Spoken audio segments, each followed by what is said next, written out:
The sun slowly dips towards the horizon. It is this beautiful moment of twilight when the sky is stained with these beautiful peach orange, slight hues of purple, and if you look hard enough, ever so faintly, you can see the beginning glimmerings of stars that are starting to come out in the night sky.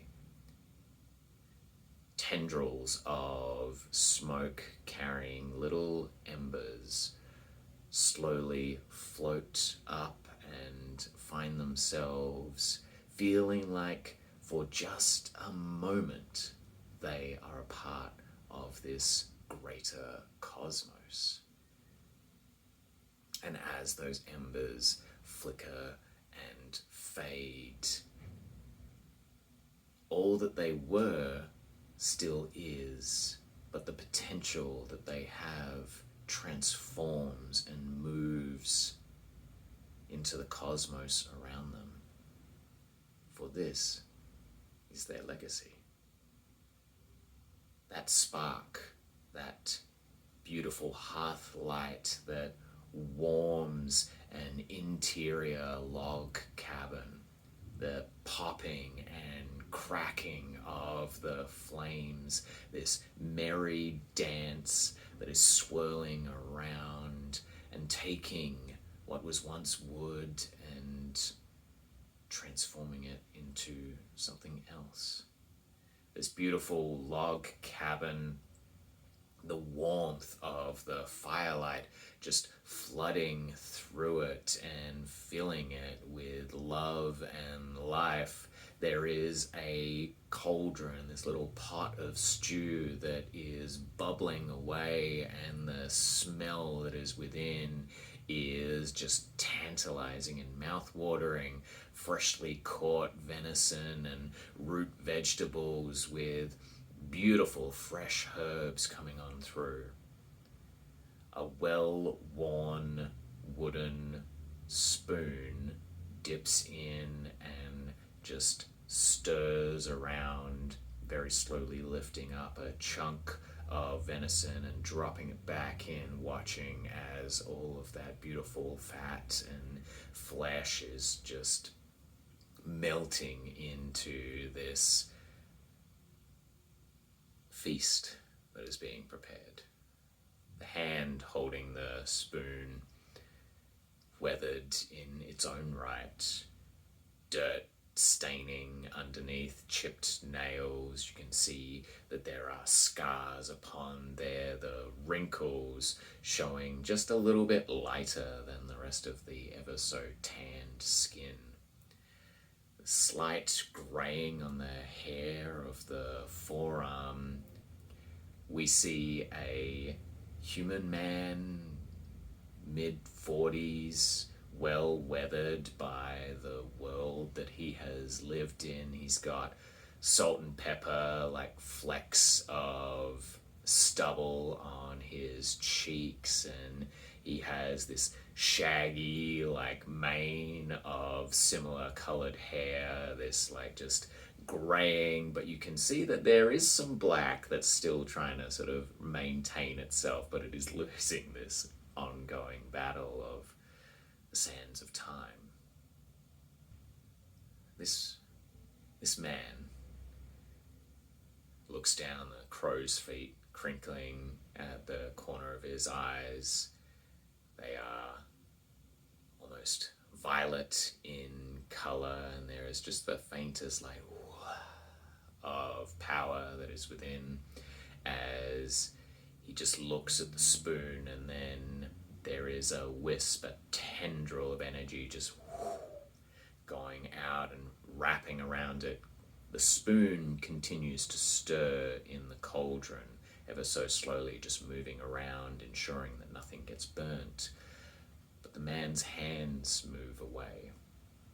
He steps back, and as he does so, the mantle of this beautiful fireplace is revealed. See all of these odd stones which have been placed together lovingly, and then clay coming all around to form this centerpiece, this hearth within this home. The man takes a moment to place a hand upon the mantle and look at the item above the hearth, an item that feels more like a burden than the artifact that it is. This magnificent, glittering sword, the blade seemingly to be made of some crystalline substance, the handle very simple in its look, but there is, when you get in closer, there is a shaping to this crossguard and hilt. It almost has this feel of bone or antler, something of a beast of old. And this, the man gazing in, the firelight flickering up, he can see his reflection in the crystalline blade, and the brows furrow, looking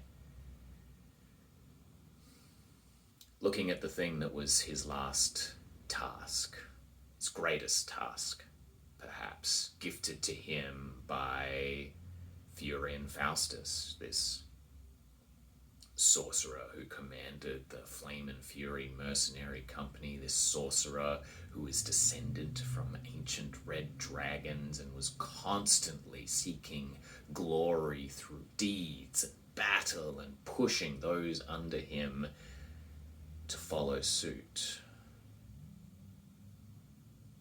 As the train of memory begins to whirl within this man's mind, there is a clatter as a series of cut pieces of wood just down onto the wooden decking outside the cabin. You just hear the faint, "Oh, no, it's okay, I got it," as the father turns around, the crow's feet at the side of his eyes crinkling in, a big smile coming in on his face as he turns to see the light of his life. His son, who, while may not be his true-born son, one of his blood, is close enough, is one who he has dedicated over a decade to and would sacrifice absolutely anything for. This man, father, turns and with a big grin, "All right, come on now. No need to be hasty. I know this is your foundling day, but doesn't mean we can't be patient and take our time. I know. It's just, this day only comes around once a year. I want to make the most of it. I want to celebrate. I don't want to be doing chores." Yeah, I understand that, boy, but it's through chores that we develop discipline, and through discipline we develop strength. Yes, no, I know, Dad, I know. And you can see the boy now as he comes in from the outside and the firelight is flickering. This child who's close to 5'6", incredibly lanky. You would assume that they're well into their teenage years, but the chubbiness around the features of his face speaks of someone who is much younger, and the bright enthusiasm in their eyes. They have this incredibly smooth, pale skin with these flaring orange eyes that almost have swirls of red and yellow and gold. It's like they are mirroring the hearthlight, the flames from within the fire. the hands and fingers are overly long. There is even like a slight point to the ear as well. And he has this long, sort of flowing blue-green hair that is like shifting down. You look at it and there's almost a stronger, like crystalline feel to it. If one was to listen carefully as it swished and swayed in the breeze, it would almost sound like chimes or rustling leaves. And as our sun comes on in armload of wood, and you can see more is still spilling out, as even though they have been told to take a moment, be patient, still they are in a rush for the celebrations that are to come. Okay. So I did as the boy comes in and clatters the wood down by the fire, it all spreads out, and father just raises an eyebrow at the mess, and the boy's like, "Oh yeah, no, I'll sort that out, no problem." So I've done the wood, I've swept all of the pens, the animals have been fed, so we can eat now, right? And you can give me my present. Did you get water? Oh. Right. Well, I didn't. There was still some in there, so I thought that just for tonight, you thought just for tonight that you could shirk some of your responsibilities. Well, no, it's just. I mean, it's my foundling day. It's the day that you found me, and everything changed, right? I really wanted to get back in for. You see the boy sort of take a moment, breathe deep, and as he breathes deep, there is this stillness that comes to everything around. The flames, as he was getting animated and excited, were almost mirroring what was happening, and as he breathes and breathes out, the flames almost come down. They're still crackling and dancing, but there is a calmness to their element now that was not there before. Father notes this, sees the flames, looks at his son, and his heart swells. But he can't help but feel this tension, like there is this cold hand that is beginning to clutch in. And as he looks up at the mantle and the sword, and then his eyes flick back down to the boy, there's a moment where he almost breaks. Tears well up in father's eyes as he looks down at his son. He turns quickly, sort of rubbing, not afraid to show emotion, but more not wanting to dim the excited light that he sees within his son. All right. Well, you take over duties with the stew, and I will go and get the rest of the water. How's that sound? Oh, that sounds so good. Oh, thank you.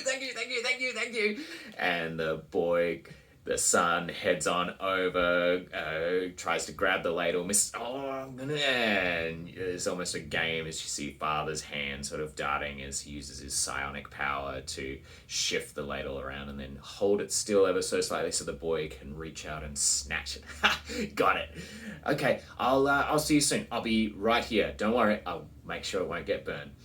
And father moves over to the door, looks around at this humble little home that he has built for him and his son, and just takes a moment to feel that gratitude.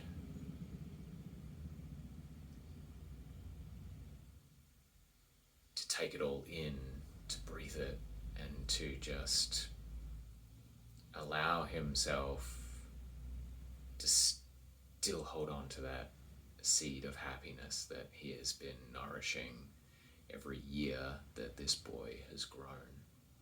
And so quickly has he grown as well. As his son stirs the pot with probably a little bit too much vigor, if we're being perfectly honest, the father turns and heads out, standing on the porch. There's he's like out on his veranda with the roof just over this slung out. You can see the carved swinging chair that he has just to the side. He looks out at the little homestead that he calls home. The patch of woods. He sees fields where there is vegetables and fruit trees, and even some pasture land where the few animals that they have kept. You can hear the contented sounds of well-fed animals from the barn as they're beginning to settle themselves down. A faint ooh, ooh, ooh, ooh of an owl off in the distance, and sees that twilight sinking down lower and lower, and all of those stars coming out to the beautiful night sky.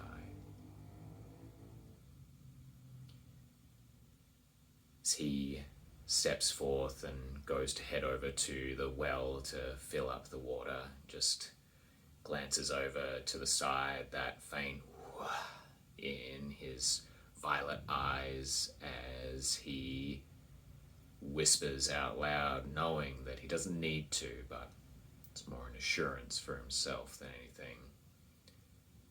I won't be long. Keep an eye on him for me, would you? The answering sounds come through in his mind, the familiar voice of his dear friend and self-proclaimed bodyguard, Hira. I will always watch out for the two of you. You'll never have fear of that. And just over the corner of Father's shoulder, in a shadow of the porch, there's a tall female Goliath with a strip of long black hair that is braided, the tattooing going up on the sides of her head, all like protective runes and wardings that go there, and then down her arms she wears, even out here, just close-fitting, darkened leathers, and no obvious weapons, but Hira has never had need of a obvious weapon. This shadow that has guarded father and son for over a decade just shifts so that father can hear her move and settles in, listening to the excited sounds of the boy within. Father heads off to the well, beginning to get lost in his train of thought. The sword, the responsibility that Furion gave to him. Is this the year when everything is going to change? Is this the year when he's going to need to make a very hard choice for his son?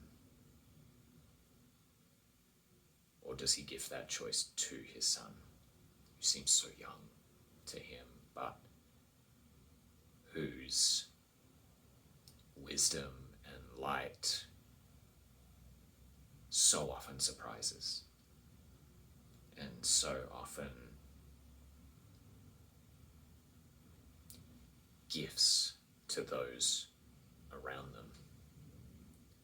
As father goes to the well and is very slowly lowering the bucket down, there's the telltale splash, and as he's hauling it up, one at a time, he just thinks to himself, not today, just one more night. The boy deserves one more night. And somewhere, even though Father may not fully register it, he feels a tug inside of himself. And he knows that that tug is the call of fate, as in this moment, whilst Father is not within the confines of his home, while Hera watches outside, the sun within stops stirring the pot and has dragged a chair over and has climbed up it and is now standing upon said chair, looking with absolute awe at the crystal sword that is above the hearth. He has never touched this sword. He's been told that under no circumstances can he. He's seen Father wield it. He's seen him pick it up and tell the story of when it was found. It's his favorite. It's the story that he can't wait to hear tonight, because he's trying to extract as many details as possible from every telling, because he feels like there's something there. There's something that lies within that tale that can help him understand himself. Help him understand where he come from, who he is. In that moment, as the excitement builds, he thinks, one finger can't hurt. One little finger. And as the sun reaches out, placing a single finger upon the crystalline blade of this sword, the hearth dims lower and lower, and the boy seems to glow, eyes radiating the heat from the flame. The wind starts to pick up and swirl around, embers scattering from within. There's the faint splash as some of the stew from the cauldron bubbles over onto the flames, the creaking of the wood within. And it is at this point in time where naturally there must be a twist of fate as the boy touches the sword. For those of you that are new in this show, in moments of extreme importance, the goddess of fate herself, Tempest, will flip her coin to determine whether or not this moment in time will reverberate for the better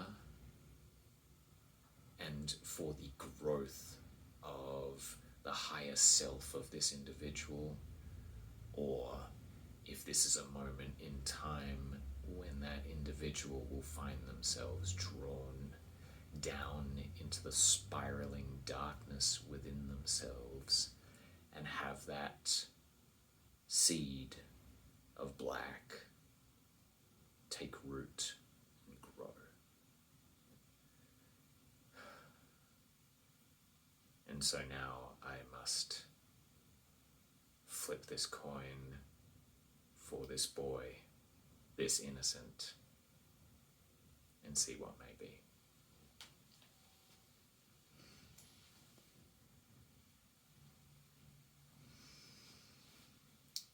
There are two sides, and unfortunately for our boy, for the son within this tale, the first time he is flipped, the first time he has tempted fate, he has flipped up a skull.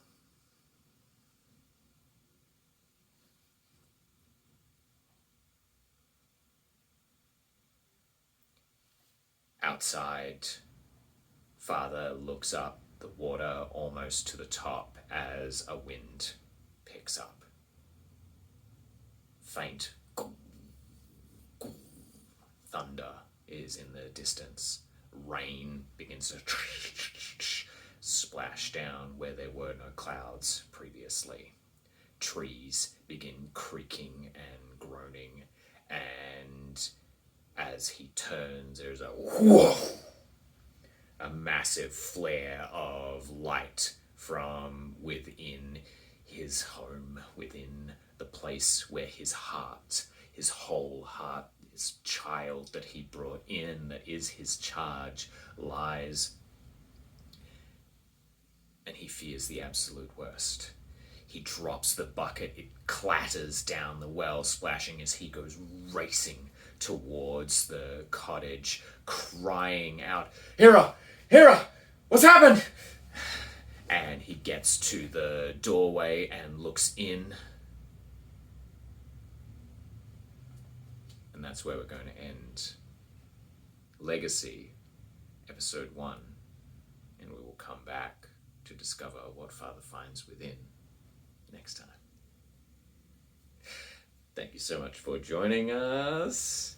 I am your Diabolical Dungeon Master, Bray. If you enjoyed this, then please feel free to follow along with more of this wonderful story of Legacy, or join me with the rest of my wonderful cast for our grand epic tale that is Convergence. Until next time.